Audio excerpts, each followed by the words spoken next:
Last week ay may dinala po sa atin na Samsung S23 Ultra na no display. Galing na raw po ito sa service center at gumastos na daw po sila ng 10,000 dahil pinalitan daw nila ng LCD.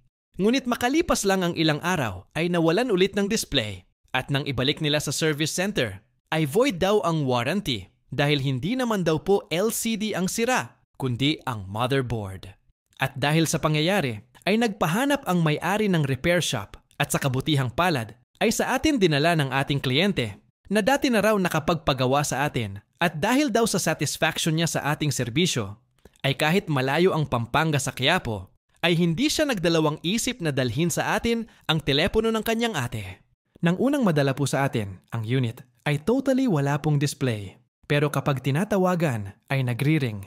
In other words po ay nagpa-function ng maayos ang power circuit ng unit pero hindi nagdi-display ang screen.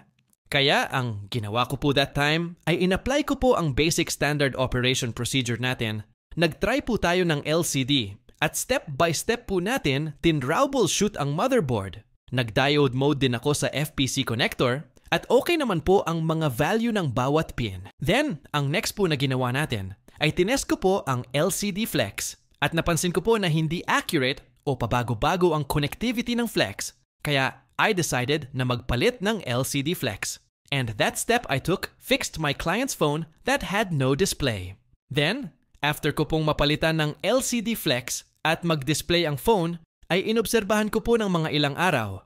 At nang hindi na bumalik ang problema, ay ipinadala ko na sa aking kliyente ang kanilang phone through LBC Delivery Services.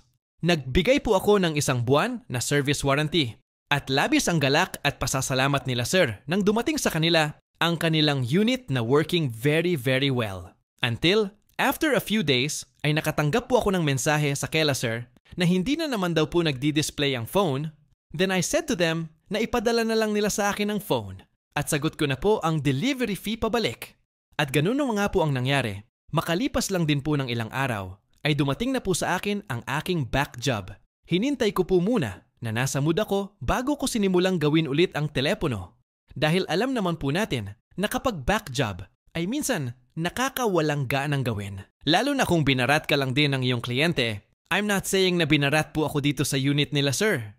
Hindi po, as a matter of fact po, ay nasunod po ang presyo ko dito sa unit nila sir. Medyo mabigat po sa bulsa ang singil ko dito. But let me assure you po na once na tinanggap ko po ang isang trabaho, nabarat o nasunod po ang aking talent fee, I will assure you na ibibigay ko po ang pinaka-best ko dahil ang vision ko po ay to satisfy you.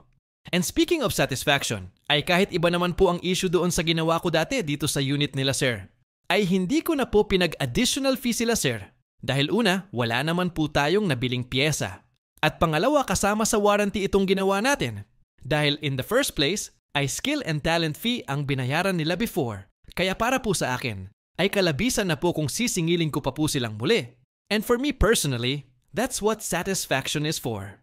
Pagkatapos ko pong kumpunihin, sa pangalawang pagkakataon, ang Samsung S23 Ultra ng aking kliyente ay muli nang bumalik ang display ng unit, tiwala ako na pangmatagalan na po ito dahil alam ko pong parang pang factory finish ang ating ginawa. Sa ngayon po ay under observation na lang po itong unit at kapag wala na pong lumabas na issue, ay ipapaship back ko na po ito pabalik sa aking kliyente as soon as possible. Maraming salamat po sa inyong pagsusubaybay sa aking mga video. Ako nga po pala ang inyong lingkod, Yuritech at your service.